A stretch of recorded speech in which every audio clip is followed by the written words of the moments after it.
ہے تاروں کی ظلمت میں، دیا جیسے جلتا ہے پروانوں کی ظلمت میں، اور مسیحا جیسے بیٹھا ہو دیواروں کی ظلمت میں، روز معاشر آقا ہوں گے ان گنہگاروں کی ظلمت میں۔ گرامی قدر سامعین، آج 7 ستمبر 2023 ہے۔ آج سے تقریباً 45 سال پہلے اسی تاریخ کو یعنی 7 ستمبر 1974 کو پاکستان کی تاریخ کا ایک عظیم فیصلہ پاکستان کی قومی اسمبلی میں پاس ہوا۔ پاکستان کی قومی اسمبلی سے فیصلہ آیا جس نے پاکستان میں ایک تاریخ رقم کی۔ وہ فیصلہ یہ تھا کہ نبی اکرم صلی اللہ علیہ وسلم خاتم النبیین ہیں، جو بھی آدمی آپ کی ختم نبوت کا انکار کرے، کسی بھی کوئی بھی تعبیر کر کے، کوئی بھی معنی کر کے، کوئی بھی اس کا مطلب دے کر کے، کسی بھی قسم کے کسی بھی انداز میں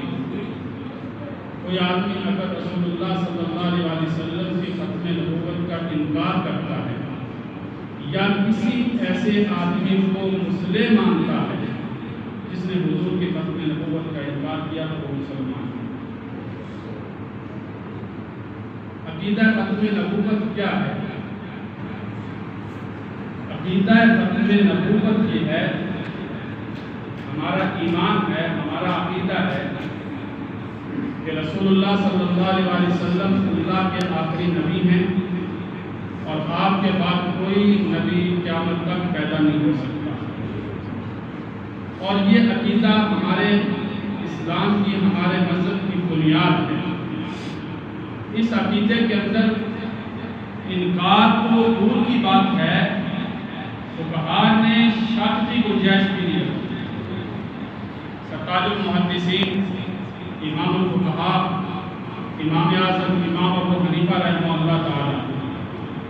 ان سے کسی نے سوال کیا کہ حضرت ایک آدمی یہ دعویٰ کرتا ہے کہ میں اللہ کا نبی ہوں، حضور صلی اللہ علیہ وسلم کی نبوت کے بعد اگر کوئی آدمی یہ دعویٰ کرتا ہے کہ میں اللہ کا نبی ہوں، دوسرا آدمی اسے کہتا ہے کہ تیرے نبی ہونے کی میرے پاس دلیل کیا ہے؟ امام اعظم امام ابو حنیفہ رحمہ اللہ تعالیٰ کا فتویٰ یہ ہے کہ یہ دونوں کافر ہیں۔ یہ دونوں کافر ہیں، کیونکہ جس آدمی نے یہ دعویٰ کیا کہ میں اللہ کا نبی ہوں، اس نے میرے آقا کی ختم نبوت کا انکار کیا، اور جس آدمی نے اس سے دلیل مانگی اس نے ختم نبوت میں شک کیا۔ وہ شک کرنے کی وجہ سے کافر ہے، دلیل مانگنے والا شک کرنے کی وجہ سے کافر ہے، نبوت کا دعویٰ کرنے والا ختم نبوت کا انکار کرنے کی وجہ سے کافر ہے۔ اس لیے اس عقیدے کے اندر انکار تو دور کی بات ہے، شک کی بھی گنجائش نہیں۔ لہذا عقیدہ یہی ہونا چاہیے کہ ہمارے نبی آخری نبی ہیں۔ اگر آپ کی نبوت کے بعد کوئی بھی آدمی اب نبوت کا دعویٰ کرتا ہے، کوئی تعویل کر کے دعویٰ کرتا ہے، کوئی اور اس کا معنی لے کر کے دعویٰ کرتا ہے، کسی بھی انداز کے اندر کسی بھی قسم کا دعویٰ کرتا ہے، ہمارا عقیدہ یہ ہے کہ وہ کافر ہے، دجال ہے، کذاب ہے، وہ نبی نہیں ہو سکتا۔ ہمیں کوئی دلیل مانگنے کی ضرورت نہیں، اور اسی عقیدے کے لیے ہمارے علماء نے محنت کی۔ آج آپ حضرات کو یہاں جمع کرنے کا مقصد یہ ہے کہ آپ کو بتایا جائے کہ ہمارے علماء نے اس عقیدے کے تحفظ کے لیے، ہمارے اکابرین نے اس عقیدے کے تحفظ کے لیے کس قسم کی قربانیاں دی۔ 7 ستمبر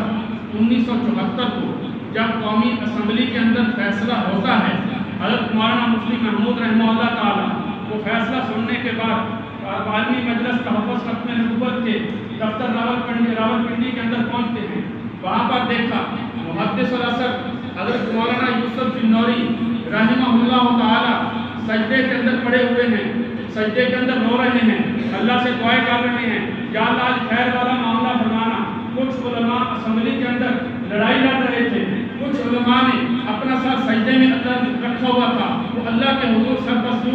کہ یا اللہ خیر والا معاملہ فرمانا۔ حضرت مولانا مفتی محمود رحمہ اللہ تعالیٰ دفتر کے اندر تشریف لاتے ہیں، دیکھا کہ حضرت مولانا یوسف بن نوری سر سجدے کے اندر رکھا ہوا ہے، تو جب سر سجدے سے اٹھایا فرمایا کہ مولانا یوسف صاحب مبارک ہو، اللہ نے ہمارے حق میں فیصلہ دے دیا۔ حضرت یوسف بن نوری پھر دوبارہ سجدے کے اندر چلے گئے، پھر جب دوبارہ سر سجدے میں اٹھایا فرمایا یا اللہ تیرا شکر ہے، کل کو جب عطا اللہ شاہ صاحب بخاری کے مرنے کے بعد کل کو جب عطا اللہ شاہ صاحب بخاری سے ملاقات ہوگی تو عطا اللہ شاہ صاحب بخاری کو میں یہ کہنے کے قابل ہو جاؤں گا کہ عطا اللہ شاہ بخاری جو کام تو نے شروع کیا تھا، جو تحفظ ختم نبوت کا کام تو شروع کر کے آیا تھا، اس کام کے اندر ہمارا بھی حصہ پڑ چکا ہے۔ آج آپ کو بلانے کا مقصد بھی یہ تھا، آپ کو جمع کیا جائے تاکہ عطا اللہ شاہ صاحب بخاری نے جو کام شروع کیا تھا کم از کم ہم بھی کل جا کر کے وہاں کہہ سکیں شاہ جی ہمارے کام کے اندر کچھ نہ کچھ چلو قربانیاں ہم نے نہیں دی لیکن کچھ نہ کچھ حصہ ہم بھی حصہ ڈال کے آئے۔ سید عطا اللہ شاہ صاحب بخاری ان کا کام کیا تھا؟ کسی نے پوچھا کہ شاہ جی زندگی کیسے گزری؟ ہمارے لگے آدھی جیل میں آدھی ریل میں۔ کیا مطلب؟ پولیس گرفتار کر لیتی، قادیانیوں کے خلاف تقریر کرتے، برانڈا آ جاتے، گرفتار ہو جاتے، جیل سے رہا ہونے کے بعد پھر پتہ چلتا کہیں پروگرام ہے، عطا اللہ شاہ صاحب بخاری وہاں پروگرام میں پہنچ جاتے، پھر قادیانیوں کے خلاف تقریر کرتے، پھر گرفتار ہو کے جیل میں چلے جاتے، جیل سے باہر آتے پھر سفر شروع کرتے تھے۔ سید عطا محمد شاہ صاحب بخاری فرماتے ہیں، میں نے خود ان سے سنا، فرمایا کہ ابا جی کو پائے کا گوشت بڑا پسند تھا۔ ہم ایک دفعہ ابا جی کو جیل سے لینے کے لیے گئے، ان کے ساتھ سالے ہیں، فرماتے ہیں کہ ہم ابا جی کو جیل سے لینے کے لیے جب گئے ہم نے کہا کہ ابا جی کافی 6 مہینے کے بعد 6 مہینے جیل کاٹ کے یہاں آ رہے ہیں، اس لیے ہم ایسے کرتے پائے خرید لیتے۔ ہم نے پائے خریدے، گھر میں لا کر کے والدہ کو دیے، والدہ نے پکانے کے لیے رکھے، ہمارے ابا جی غسل کرنے کے لیے غسل خانے میں گئے، جب غسل کر کے باہر آئے سالن ابھی تیار نہیں ہوا تھا، دروازے پہ دستک ہوئی، ابا جی باہر گئے، دیکھا کہ باہر پولیس پڑی ہے، سادات کا سالن گھر کی روٹی کھانی بھی نصیب نہیں لیا تھا، اللہ شاہ بخاری پھر جیل میں چلے گئے۔ یہ ان کی قربانیاں تھیں۔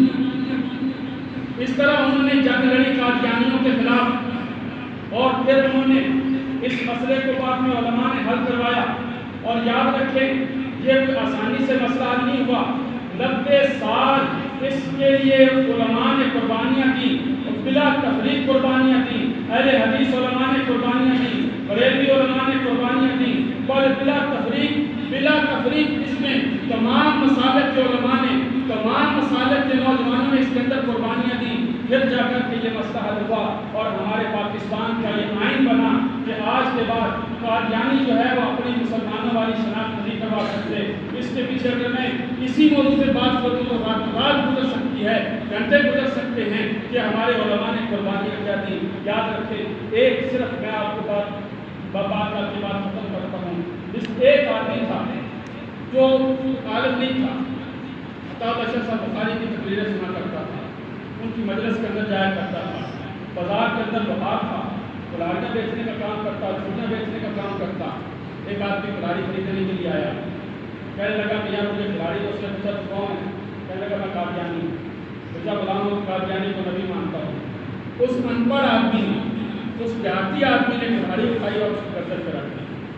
اس نے کہا کہ مرزا قادیانی جھوٹا ہے۔ اب وہ بیچارہ ڈر رہا، اس نے کہا کہ مرزا تو جھوٹا نہیں کہتا، تیری گردن اڑا دوں گا۔ اس نے کہا کہ مرزا قادیانی جھوٹا ہے۔ پھر اس نے کہا کہ مرزا قادیانی قذاب ہے۔ اس نے کہا مرزا قادیانی قذاب ہے۔ الغرض جتنی اس کو گالیاں آتی تھی اس نے وہ مرزائی کی گردن پر کلاڑی رکھی اور اس مرزائی سے مرزا قادیانی کو گالیاں نکلوائیں۔ پھر اس کے بعد کہا اب یہ کلاڑی میں تیرے ہاتھ کے اندر دیکھتا ہوں، تیرے ہاتھ میں کلاڑی ہے، یہاں مجھے بچانے والا کوئی نہیں، اب تو میری گردن بھی اڑا دے، جس کو میں نبی مانتا ہوں اگر تو مجھے یہ کہے، گالی تو دور کی بات ہے، ایک چھوٹا سا لفظ بھی میں اپنے نبی کی شان کے خلاف نہیں کہہ سکتا، اگر تیرے ہاتھ کے اندر کلاڑی دیکھتا ہوں، میری گردن اڑا دے، میرے جسم کے ٹکڑے ٹکڑے کر دے، جب بھی تو میرے جسم کے ٹکڑے کرے گا، میرے جسم کے ایک ایک ٹکڑے سے، میرے جسم سے نکلنے والے لہو کے ایک ایک ٹکڑے سے تمہیں تاج دارے میرے روح کی زبان کی آواز ہے۔ یہی ہمارا ایمان، یہی ہمارا جذبہ ہونا چاہیے کہ ہماری جان جا سکتی ہے، ہماری جان جا سکتی ہے، لیکن کوئی اگر میرے نبی کی شان کے خلاف بولتا ہے، کوئی اگر میرے نبی کی شان کے خلاف بکواس کرتا ہے، ہمیں وہ برداشت نہیں، ہمیں اپنی جان دینی پڑے، ہم اپنے نبی کے تحفظ کے لیے جان بھی دینے کے لیے تیار ہیں۔